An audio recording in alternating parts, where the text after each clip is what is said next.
se a palavra mais aterrorizante da Bíblia não for um grito de condenação, mas sim o aviso mais amoroso que você já ouviu? A gente ouve a palavra inferno, ou mais precisamente Guerrena, e a mente dispara para imagens de fogo, sofrimento e um Deus furioso. Mas e se a gente estivesse entendendo tudo errado? E se nas palavras de Jesus, a Guerrena for menos sobre nos assustar e mais sobre nos despertar para a realidade devastadora do pecado, e para a beleza esmagadora da sua graça? Hoje vamos descer fundo, não por curiosidade mórbida, mas como quem procura um tesouro num lugar inesperado. Vamos direto ao que Jesus realmente disse, no contexto em que ele disse. Porque entender a Guerrena não é sobre ter medo do futuro, mas sobre transformar radicalmente como você vive a sua segunda-feira, a sua terça, a sua vida inteira. Fica comigo até o final, porque a aplicação prática disso pode ser a coisa mais libertadora que você vai ouvir essa semana. Para começar, vamos colocar as cartas na mesa. A palavra Guerrena aparece 12 vezes no Novo Testamento, e anote isso, 11 delas saem diretamente da boca de Jesus. Isso já deveria nos dizer alguma coisa. Este não era um tópico secundário para ele. E a primeira coisa que precisamos fazer, antes de dar mais um passo, é limpar o terreno de uma confusão muito comum. Guerrena não é a mesma coisa que Hades, e também não é a mesma coisa que Sheol do Antigo Testamento. Pense no Sheol, ou Hades no grego, como um termo mais genérico para o lugar dos mortos. Era um lugar sombrio, uma existência de sombras, o destino de todos antes da ressurreição. A história do rico e Lázaro em Lucas capítulo 16 nos dá um vislumbre de Hades como esse estado intermediário, onde já existe uma consciência e uma separação entre justos e injustos. Mas ainda assim é uma sala de espera. É o saguão antes do evento principal. Agora a Guerrena é completamente diferente. A Guerrena é o veredito final. É a linguagem do tribunal, não do saguão. É o destino eterno e definitivo daqueles que ao final de tudo, persistentemente e sem arrependimento, rejeitam a Deus. É a porta se fechando para sempre. Mas de onde Jesus tirou essa palavra tão carregada? Ele não a inventou. Ele, como mestre comunicador que era, pegou uma imagem que todo judeu da sua época entenderia instantaneamente, uma imagem que provocaria uma reação visceral. Ele apontou para um lugar geográfico real, um lugar que eles podiam ver das muralhas de Jerusalém, um lugar que eles podiam, em alguns dias, até cheirar. Ele apontou para o sul, para o vale de Inom. Em hebraico, Jei, Inom. Em grego, Guerrena. Feche os olhos por um instante. Vamos fazer uma viagem no tempo. Imagine esse vale, não como um ponto no mapa, mas como uma cicatriz na terra e na memória de Israel. Centenas de anos antes de Jesus, este lugar era o epicentro do horror pagão. Reis apóstatas como Acais e Manassés contaminaram este vale com a prática mais abominável de todas, o sacrifício de crianças. Eles queimavam seus próprios filhos e filhas como oferendas ao deus amonita Moloque, como lemos com horror em 2 Reis capítulo 23. Versículo 10. Consegue imaginar a cena? O fogo, os gritos, a traição absoluta da paternidade. Era um lugar de idolatria grotesca, de dor indizível, de rebelião aberta contra o Criador. Por causa disso, o profeta Jeremias, no capítulo 7 do seu livro, profetizou que Deus julgaria essa abominação. Ele declarou que aquele lugar não seria mais chamado de Tofete ou Vale de Inom, mas sim de Vale da Matança. O lugar do pecado se tornaria o lugar do juízo. O rei justo Josias, mais tarde, para acabar com essa prática, profanou o vale. Ele o transformou, essencialmente, no depósito de lixo de Jerusalém. Agora avance para a época de Jesus. O Vale de Inom era o lixão da cidade. Tudo que era impuro era jogado ali, lixo, carcaças de animais, corpos de criminosos que não eram considerados dignos de um sepultamento adequado. E para conter a praga e o mau cheiro, um fogo era mantido aceso, constantemente. Um fogo que nunca se apagava. O cheiro de podridão e fumaça pairava no ar. E claro, onde há detritos em decomposição, há vermes. Milhões deles. Então, quando Jesus, no meio de um ensinamento, diz a palavra Guerrena, ele está ativando um gatilho mental e emocional poderosíssimo na sua audiência. Ele não está falando de um submundo mitológico com diabinhos de tridente e caldeirões. Ele está dizendo, lembram daquele lugar de idolatria terrível, de dor, de impureza, de juízo e de destruição final? Aquilo é um pálido, um mísero reflexo do que significa a separação final, completa e auto-infligida da presença do Deus que é a fonte de toda vida, de toda alegria, de toda bondade e de todo significado. A imagem é física, suja e fétida, para apontar para uma realidade espiritual infinitamente mais devastadora. Agora que estabelecemos o cenário, vamos mergulhar nos textos. Vamos dar um zoom nas próprias palavras de Jesus. Pega sua Bíblia, porque a gente vai do texto à mesa. A primeira menção, e talvez a mais chocante, está em Mateus capítulo 5, versículo 22, bem no coração do Sermão do Monte. Jesus está ensinando sobre a lei, e ele diz, eu, porém, vos digo que todo aquele que se irar contra seu irmão estará sujeito a julgamento, e quem disser a seu irmão, raca, que significa tolo ou imbecil, estará sujeito ao sinédrio, e quem lhe disser, louco, estará sujeito ao fogo da Guerrena. Vamos ser honestos. Nossa primeira reação é, espera aí, Jesus. Isso parece um exagero absurdo. Um simples insulto, uma explosão de raiva, e eu estou em risco do juízo final? Sério? É aqui que precisamos recalibrar nossa mente para entender a lógica do reino. Jesus, neste sermão, está consistentemente elevando o padrão. Ele não está abolindo a lei, ele a está aprofundando, levando-a do ato exterior para a motivação interior. Ele diz que a justiça de vocês precisa exceder, e muito, a dos escribas e fariseus.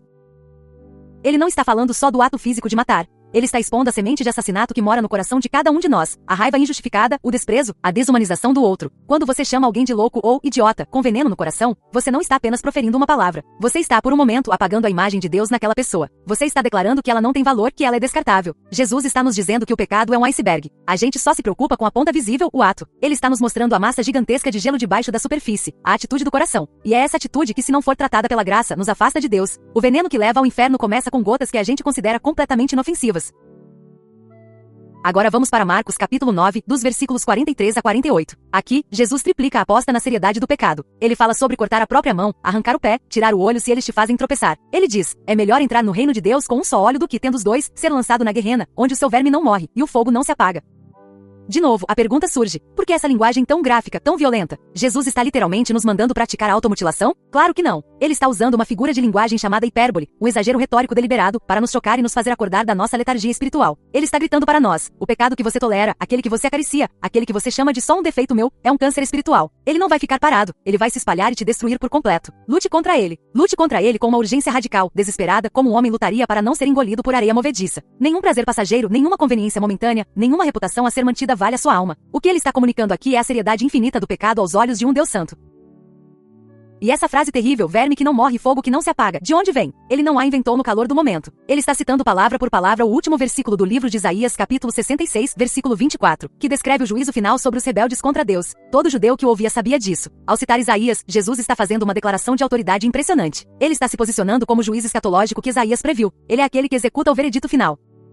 Talvez a passagem mais clara, direta e sóbria sobre o tema seja a de Mateus capítulo 10, versículo 28. Jesus está enviando seus discípulos para a missão, avisando-os de que enfrentarão perseguição. E no meio disso ele diz, não temais os que matam o corpo e não podem matar a alma. Temei, antes, aquele que pode fazer perecer na guerrena tanto a alma como o corpo. Ele está fundamentalmente reorientando o nosso medo. Nós passamos a vida com medo das coisas erradas. Medo de perder o emprego, medo do que os outros pensam, medo da doença, medo de falhar, medo da morte física. Jesus diz que tudo isso é temporário. A perseguição, a dificuldade, a própria morte. São eventos no tempo. O que realmente verdadeiramente importa, o que tem peso eterno, é o nosso relacionamento com Deus. O único medo legítimo, um temor reverente e santo, é estar desalinhado com o Criador do universo. Porque o veredito dele é o único que ecoa por toda a eternidade. Ele tem a palavra final sobre a nossa alma. E isso deve nos levar a uma vida de submissão e adoração, não de pânico. Um princípio fundamental para a gente não se perder em especulações e criar doutrinas estranhas é este: deixar a Escritura interpretar a Escritura. Um texto isolado pode parecer confuso, mas quando colocamos ao lado de outras passagens, a imagem se torna muito mais clara. E o que o resto da Bíblia diz sobre este destino final? Vamos voltar para Mateus. No capítulo 25, versículo 46, Jesus conclui a parábola das ovelhas e dos bodes, que é uma descrição do juízo final. E a frase final é demolidora em sua simetria. Irão estes para o castigo eterno, porém os justos, para a vida eterna. A palavra grega original usada para eterno aqui, nas duas partes da frase, é aionios. É exatamente a mesma palavra, no mesmo contexto, na mesma sentença. A consistência aqui é inescapável. A duração é a mesma. Se a gente tenta argumentar que a punição não é eterna, para sermos honestos com o texto, teríamos que dizer que a vida com Deus também não é. Você consegue imaginar o desespero de uma esperança cristã com data de validade? A nossa alegria e a nossa segurança se desintegrariam. A seriedade e a permanência dos dois destinos caminham de mãos dadas no ensino de Jesus. Além disso, a palavra grega para castigo aqui é kolasis. É importante notar que essa palavra, no contexto, não se refere a um processo de purificação ou correção temporária, como um castigo educativo. Ela carrega o sentido de uma punição retributiva, um pagamento justo, baseado na justiça perfeita e santa de Deus. É o acerto de contas final. O resto do Novo Testamento pega esse bastão e continua a corrida. O apóstolo Paulo, em sua segunda carta aos Tessalonicenses, capítulo 1, versículo 9, descreve o destino daqueles que não obedecem ao Evangelho. Ele diz que eles sofrerão a pena de eterna destruição, banidos da face do Senhor e da glória do seu poder. Perceba o foco aqui. A essência do inferno, segundo Paulo, não é primariamente o fogo, mas a ausência. É a separação. É ser banido da presença de Deus. E o que é a presença de Deus? É a fonte de todo amor, de toda bondade, de toda alegria, de toda paz, de toda beleza, de toda verdade, de toda ordem. Ser separado de Deus é ser entregue ao seu oposto. É receber exatamente o que a rebelião humana sempre gritou que queria: autonomia completa, uma vida sem Deus. E o Novo Testamento revela que essa autonomia absoluta é, por definição, a escuridão, o caos, a desintegração. Finalmente, o livro do Apocalipse, no capítulo 20, dos versículos 11 a 15, nos dá a imagem mais grandiosa e aterrorizante do fim, o julgamento diante do grande trono branco. E depois que os livros são abertos e cada um é julgado segundo as suas obras, João escreve que a morte e o Hades são lançados no lago de fogo. E ele define: esta é a segunda morte, o lago de fogo. É o fim da linha. Guerrena, eterna destruição, lago de fogo, segunda morte. São todas linguagens diferentes, vindas de autores diferentes, em contextos diferentes, mas apontando para a mesma solene e terrível realidade. Um estado final, consciente e irreversível de separação de Deus, fruto de uma escolha contínua e não arrependida de rejeitá-lo. Então, concluindo esta parte, Guerrena não é um espantalho pedagógico que Jesus inventou para assustar crianças e conseguir obediência. É um alerta sóbrio vindo do amor mais profundo, de que nossas escolhas nesta vida têm um peso e consequências eternas. E Deus, em sua justiça perfeita, não pode e não vai forçar ninguém a passar a eternidade em sua presença contra a sua própria e persistente vontade. Ok, a teologia é pesada, densa, mas como eu disse no começo, se ela não mudar como a gente lava a louça, como responde um e-mail, como lida com o trânsito, como vive o nosso dia a dia, ela não passa de um exercício intelectual inútil. Então, como essa doutrina da Guerrena aterrissa de forma prática na nossa vida, aqui no Brasil de hoje? A primeira coisa, a mais importante de todas, a fundação de todo o resto, é esta: identidade antes de obrigação. Se você está em Cristo, se você, pela fé, se arrependeu dos seus pecados e confessou Jesus como seu Senhor e Salvador, a sua sentença já foi cumprida. O seu caso já foi julgado e o veredito foi justificado. Romanos capítulo 8, versículo 1, talvez seja o versículo mais libertador de toda a Bíblia. Agora, pois, já nenhuma condenação há para os que estão em Cristo Jesus. Acabou. O martelo da justiça divina bateu na cruz. Colossenses capítulo 1 diz que ele nos resgatou do império das trevas e nos transportou para o reino do seu Filho amado. Você não obedece para evitar a guerrena. Você obedece porque já foi salvo da guerrena. Não é mais uma obediência motivada pelo medo de um capataz, mas pela gratidão e amor de um filho a um pai que pagou um preço infinito para te adotar. Isso muda tudo. A motivação se torna o amor. Com essa base inabalável da graça, aqui vão 4 aplicações práticas e diretas para nós. Primeira, santidade radical na nossa língua. Lembra de Mateus capítulo 5? Se Jesus leva um insulto com raiva tão a sério, como estamos usando as nossas palavras? Pense no seu feed do Instagram, nos comentários do YouTube, no grupo de WhatsApp da família, nas conversas de corredor no trabalho. A nossa língua está sendo uma ferramenta de construção, uma fonte de bênção, ou uma arma de destruição em pequena escala. A fofoca que assassina a reputação, o sarcasmo que humilha, a crítica ácida que desanima, a piada que perpetua o preconceito. Tudo isso vem daquela mesma raiz de desprezo que Jesus condenou. O desafio prático para hoje e para sempre: adote a pausa santa. Antes de falar, digitar ou compartilhar algo sobre outra pessoa, pause por 3 segundos e pergunte: isso é verdade? Isso é necessário? Isso é bondoso? Que essa pequena disciplina transforme nossas palavras de armas em bálsamos. Segunda, integridade obsessiva no oculto. Lembra de Mateus 10? Jesus nos lembra que Deus pode destruir corpo e alma. Ele vê tudo. Não existe vida secreta para Deus. Ele vê os bastidores da nossa alma. A forma como você lida com suas finanças e impostos, a sua honestidade total nos estudos ou no relatório do trabalho, a pureza do que você assiste no seu celular tarde da noite quando ninguém está olhando, a honestidade intelectual para admitir quando você está errado. Isso tudo está sendo feito na presença do Rei. Viver à luz do juízo final não é viver com medo paralisante, é viver com um desejo ardente de pureza, de agradar aquele que nos amou primeiro em todas as áreas, visíveis ou especialmente nas invisíveis. Terceira, urgência amorosa no perdão e na evangelização. Se a guerrena é uma realidade, então não podemos mais nos dar ao luxo de guardar rancor ou de ficar em silêncio. A pessoa que te feriu profundamente também é uma pessoa cuja eternidade está em jogo. Isso não minimiza a sua dor, mas recontextualiza radicalmente a sua missão. A vingança pertence ao Senhor. A nós pertence o ministério da reconciliação, como diz 2 Coríntios 5. E da mesma forma, como podemos nos calar sobre a boa nova? Se você soubesse que a ponte à frente caiu, você não ficaria em silêncio por medo de ofender os motoristas. Você gritaria, faria sinais, faria qualquer coisa para avisá-los do perigo. O amor pelos perdidos, quando entendemos a realidade do juízo, se torna uma chama em nosso peito. Quem é a pessoa que Deus colocou no seu coração para você convidar para um café e compartilhar a sua história, a esperança do Evangelho, esta semana? Não amanhã, não mês que vem, esta semana.